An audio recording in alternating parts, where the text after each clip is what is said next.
Kabanata 1466 MS, tape, ito ay isang pakete mula sa iyong driver, inabot ng bodyguard ang surir kay Avery, from Monroeville, kailangan mo bang buksan ko? Nang hindi na hinintay na magsalita si Avery, ginawa ni Elliot ang unang hakbang at sinabing, I disassemble. Agad na binuwag ng bodyguard ang surir at inilabas ang mga dokumento mula rito. Inalog-alog ng bodyguard ang dokumento at kinuha ito sa harapan niya at inamoy-amoy, maliban sa amoy ng tinta ng printing paper, walang ibang amoy. Kinuha ni Avery ang dokumento sa bodyguard at sinulyapan ito. Ang resulta ng paternity test na ipinadala ni Rebecca, sabi ni Avery at inabot ang dokumento kay Elliot. Sinulyapan niya ang pamagat ng dokumento ngayon at pagkatapos ay sa resulta ng pagkakakilanlan. Gaya ng inaasahan niya, ang bata sa sinapupunan ni Rebecca ay kay Elliot talaga. Bagamat pinaghandaan na ito ni Avery, masama pa rin ang loob niya, hindi niya gustong ibahagi si Elliot sa sinumang babae. Kahit nasa kanya ang puso ni Elliot, may bukol pa rin sa puso niya kapag naiisip niyang may anak sila sa labas. Inilayo ni Avery ang mukha at tumingin sa labas ng bintana, ayaw niyang makita ang ekspresyon ni Elliot matapos makita ang resulta. Tahimik na binasa ni Elliot ang dokumento, at mahinahong tumingin kay Avery, Avery, gusto kong bumaba para magpahangin. Oh, kukuha ako ng wheelchair. Si Avery ay humakbang pabalik sa ward at itinulak palabas ang wheelchair. Umupo si Elliot sa wheelchair, at agad na kinuha ng bodyguard ang sakli sa kanya. Ibinigay ni Elliot ang dokumento sa bodyguard, kunin mo ito at sirain. Sisirain mo para saan? Inagaw ni Avery ang dokumento sa kanyang kamay, itago mo.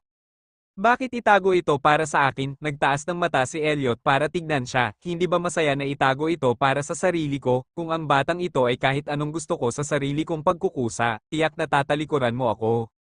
Ilabas mo ang iyong galit, inabot ni Avery ang dokumento sa bodyguard, kunin mo at ilagay sa drawer ng ward. Kinuha ng bodyguard ang dokumento at humakbang patungo sa ward. Itinulak ni Avery ang wheelchair at naglakad patungo sa elevator. Kung makikipag-ugnayan siya sa iyo pagkatapos ng kapanganakan ng kanyang anak, pagkatapos ay personal kaming pupunta sa Monroeville at gagawa muli ng paternity test, may ilang ilusyon si Avery sa kanyang puso, paano kung peke ang resulta ng pagsubok. Hindi na kailangang alagaan siya, malamig na sabi ni Elliot, akin man ang bata o hindi, huwag mo siyang pakialaman. Napakalupit mo ba? Tiningnan ni Avery ang kanyang profile na may komplikadong mode. Sinabi ko na hindi ang mga bata ang gusto ko, at wala akong pananagutan sa kanila, pinipilit niyang manganak, at iyon ang kanyang negosyo, malamig at malinaw ang tono ni Elliot. Unti-unting naglaho ang kalungkutan sa kanyang puso. Pamilya Brooke, lumapit si Shay kay Wesley, at nagkataong nasa bahay ang mga magulang ni Wesley. Nakita sila ni Shay, medyo nagulat at nahihiya, nang tawagan niya si Wesley, hindi sinabi ni Wesley na nasa bahay ang kanyang mga magulang. Shay, ang payat mo ngayon, marami kang pinaghirapan, sabi ni Sandra, pumunta siya sa kusina para punuin ang isang mangkok ng sopas at ibinigay sa kanya, ito ang nilaga ko para kay Wesley sa umaga, ito ang paborito niyang sopas. Agad na kinuha ni Shay ang kutsara at humigop, kita, ang sarap. Pagkatapos magsalita ay mabilis na ininom ni Shay ang sabaw. Kabanata 1467, gusto mo bang magdagdag ng mangkok sa'yo? May isa pa sa kaldero, nakangiting tanong ni Sandra. Nay, hindi siya makakain ng marami sa isang pagkain, huminto si Wesley, lumabas muna ako kasama si Shay. Gusto naming makita ng tatay mo si Shay, bakit mo siya pinaalis ng ganoon kabilis, sabi ni Sandra.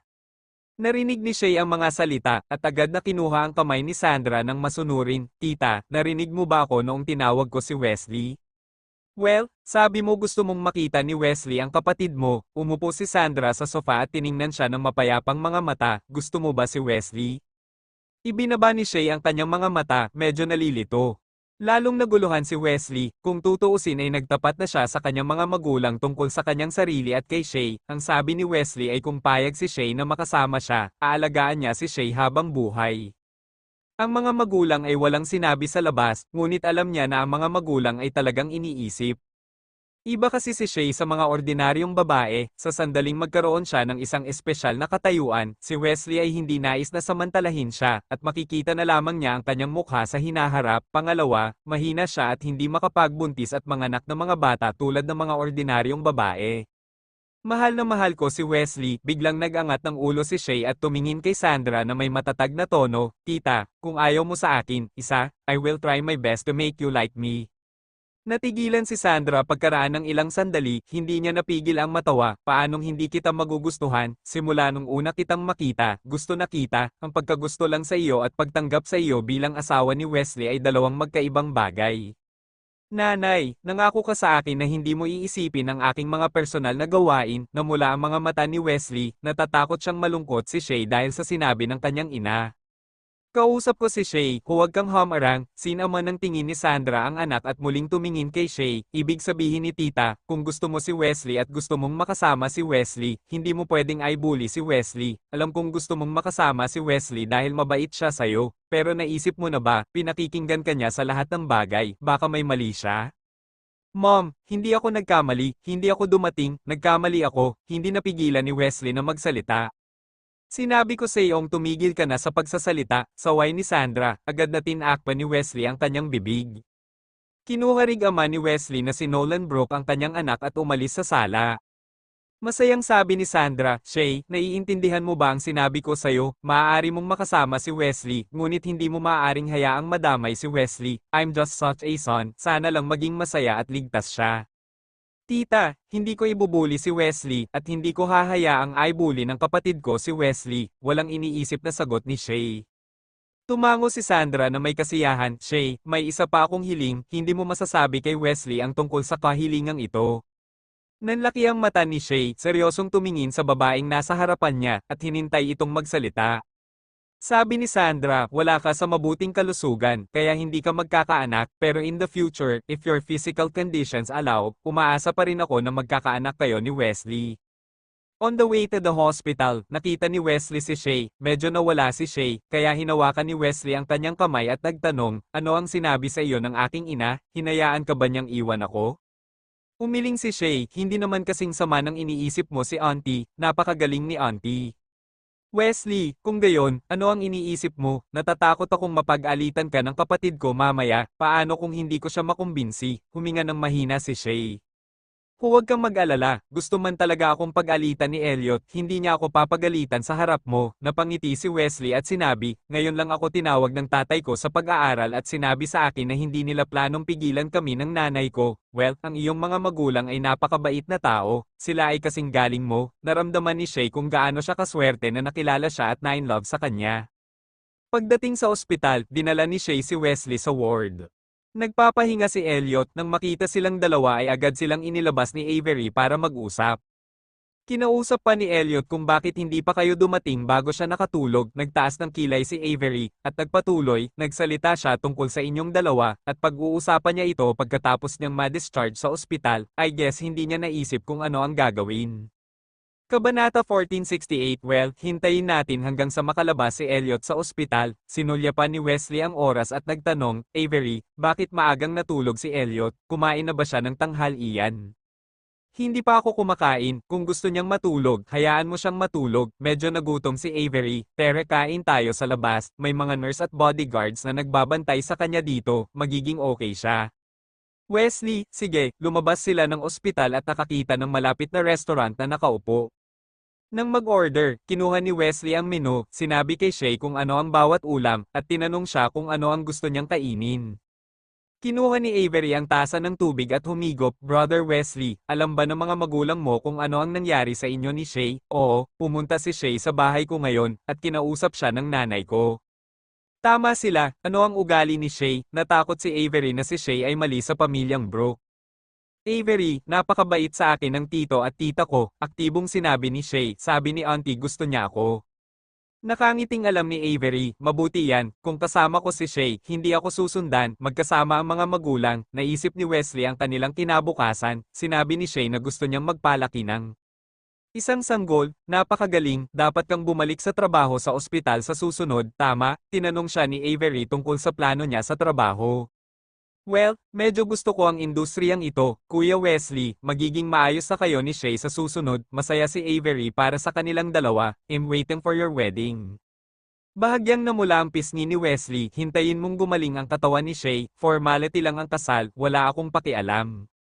Hindi mahalaga kung nagmamalasakit ka, kailangan mong tanungin si Shay kung nagmamalasakit siya, nakangiting sabi ni Avery. Si Shay ay orihinal na kusa sa harap ni Wesley, ngunit ang sinabi ni Sandra kay Shay kaninang umaga, naalala ni Shay sa kanyang puso. Hindi hinayaan ni Shay na mali si Wesley, kailangan niyang makinig sa mga opinyon ni Wesley at mas naramdaman ang sikolohiya ni Wesley.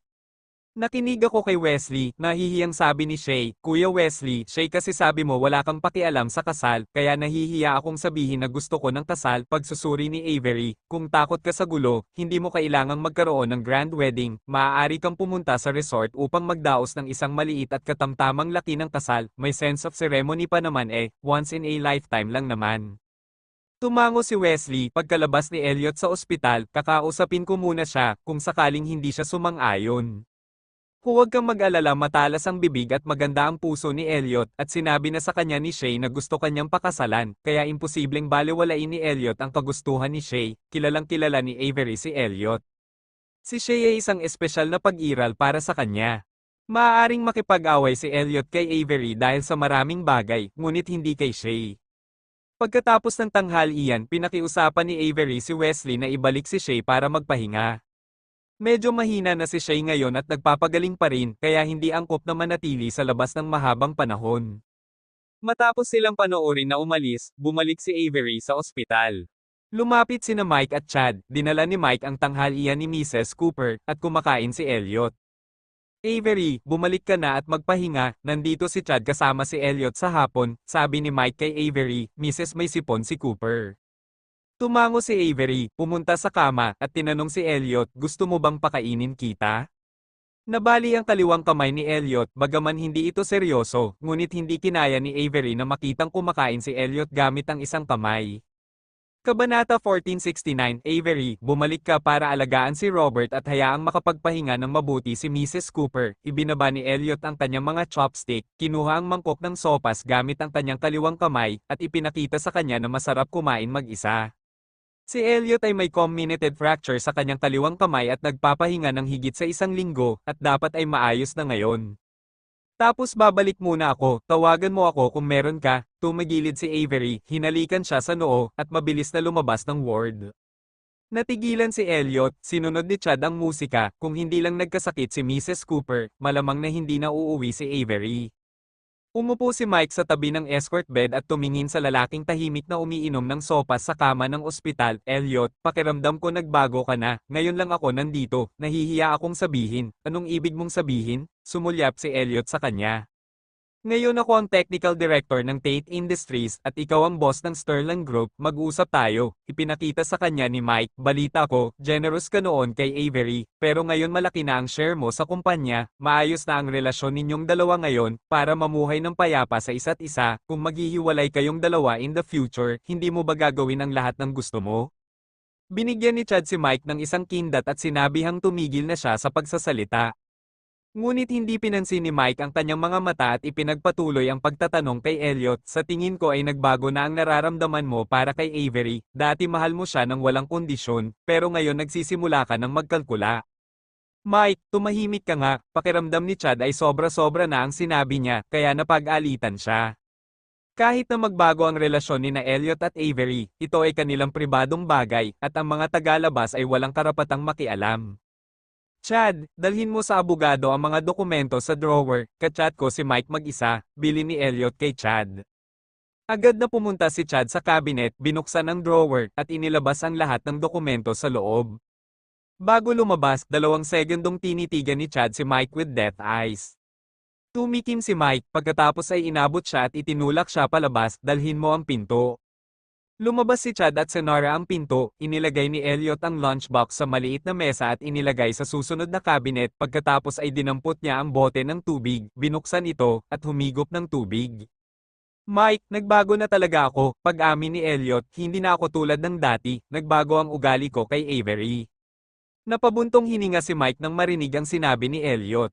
Si Avery, isang tulala, hindi ba naramdaman ang pagbabago ng ugali ni Elliot? Bago umalis kanina, hinalikan pa niya si Elliot. Dapat sinampal niya ito, halos 10 taon ko na siyang kilala, ang ilan sa malalaki at maliliit na bagay na nangyari sa mga taong ito ay nakalimutan na, ngunit ang ilan sa mga ito ay hinding-hindi malilimutan sa buong buhay, hindi nakatutok ang mga mata ni Elliot, at malamig ang boses niya, nakakasigurado ako na kahit nagbago ang ugali ko sa kanya, hindi nagbago ang pagmamahal ko sa kanya. Natigilan si Mike, pagpapatuloy ni Elliot, ang mga pagbabagong ginawa ko ay para lamang mas maprotektahan ang aming relasyon, as long as she loves me as always, I will never do anything to hurt her. Tanong pabalik ni Mike, paano kung hindi ka na mahal ni Avery? Kung hindi na ako mahal ni Avery, as you expected, mawawala sa kanya ang lahat. Ang Adam's apple ni Elliot ay gumulong pataas at pababa, at ang kanyang boses ay malamig, hindi lamang mawawala si Avery sa tape industries, ngunit mawawala din ang bata. Agad na naunawaan ni Mike ang ibig sabihin ni Elliot, gusto mong kontrolin siya at panatilihin siya sa iyong tabi. Elliot, maiintindihan mo yun, Mike, be-starred ka, grabe, ang pakiramdam ay ang pagmamahal mo sa akin, wish, paano mo siya mapipilit? Pwede mo namang sabihin sa kanya ang sinabi ko kanina, kung hindi niya matanggap, pwede na niya akong iwan ngayon, walang pakialam na tumingin sa kanya si Elliot.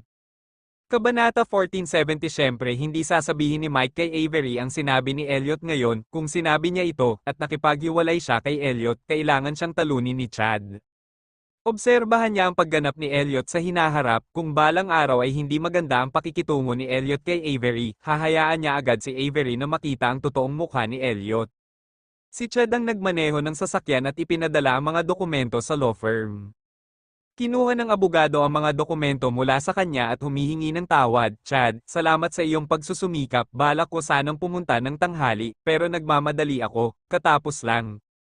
Ayos lang, magdadrive din ako, hindi malayo, iniisip ni Chad ang tungkol sa ospital, kaya umalis siya pagkatapos ng ilang magalang na salita. Ang bayolenteng ugali ni Mike, kahit sino pa siya, ay hindi alam kung paano pigilan ang sarili, natakot si Chad na mag-away si Mike at ang amo. Pasyente na ang amo, paano niya kakayanin ang paghagis ni Mike? Pinaandar ni Chad ang sasakyan sa kalsada, nang malapit na siyang makarating sa ospital, tumawag ang telepono ng abogado. Chad, nasaan ka ngayon? Sa kabilang panig ng telepono, halatang takot ang boses ng abogado, maling mga dokumento ang kinuha mo. Agad na pinahinto ni Chad ang sasakyan, mali, pinakuha ako ng boss ko. Dahil sa iniisip niya kung magagalit ba si Mike sa amo, inilabas niya ang dokumento sa drawer at hindi binasa ang laman ng dokumento. The lawyer said in a very low voice, dala mo yung mga dokumentong hinihingi ko, pero kinuha mo rin yung mga dokumentong hindi dapat, halika na at kunin ang mga dokumento. Napagtanto ni Chad ang kabigatan ng problema, agad siyang tumalikod at nagmaneho papunta sa law firm. Nais niyang tanungin sa telepono kung anong uri ng mga dokumento ang hindi niya dapat kunin, ngunit pagkatapos ng pag-iisip tungkol dito, hindi na siya nagtanong. Si Elliot ay palaging metikuloso sa kanyang trabaho, paano siya maguguluhan sa pagkakataong ito? Kung ito ay isang dokumento na hindi nakikita ng mga tagalabas, paano ito isasama sa opisyal na dokumento? Paanong hindi napansin ni Elliot nung kinuha niya ang mga dokumento? Nagmaneho si Chad at pinaandar ang kotse sa law firm sa pinakamabilis na bilis. Ang abogado ay nakatayo sa pintuan ng law firm, isang itinaas ang kanyang ulo. Nang makita ang sasakyan ni Chad, kinuha agad ng abogado ang document bag at naglakad papunta sa sasakyan nito. Huwag kang lalabas ng sasakyan, inilagay ko ito sa isang bag ng dokumento, ibalik mo agad, inabot sa kanya ng abogado ang bag ng dokumento. Kinuha ni Chad ang bag ng dokumento, nag-alinlangan sandali, at pagkatapos ay nagtanong, nakita mo na ba ang nilalaman? Ng dokumento, mukhang napahiya ang abogado, ito, kung sinabi kong hindi ko nakita, hindi mo rin makikita. Hindi napigilan ni Chad ang pagtawa at pag-iyak, na bahala ako sa tono mo sa telepono, hindi naman ito nakakatakot, di ba? Ang abogado, nakakatakot, natigilan ang ekspresyon ni Chad. Kapag ibinalik mo ang file mamaya, huwag mong ibalik ang file bag, mas mabuting ibalik ito ng buo, kung tutuusin, nakakahiya, alam mo kung ano ang nasa loob, tapos na, sabi ng abogado na kumaway palm sa kanya, pagkalabas ni Chad ng sasakyan ay mas lalo siyang nakaramdam ng hindi mapakali. Matapos imaneho ng malayo ang sasakyan, inihinto niya ang sasakyan, binuksan ang bag ng dokumento, at inilabas ang mga dokumento. Nasa ospital, matapos makipag-usap kay Elliot, kinuha ni Mike ang kanyang mobile phone para maglaro, ngunit pagkatapos ng ilang laro, hindi pa bumabalik si Chad. Bakit hindi ka magpadala ng file? Halos 2 oras na, pinadala sa Mars, dinyal niya ang telepono ni Chad, balak niyang iluwa ito. Nakarating na ako sa ospital,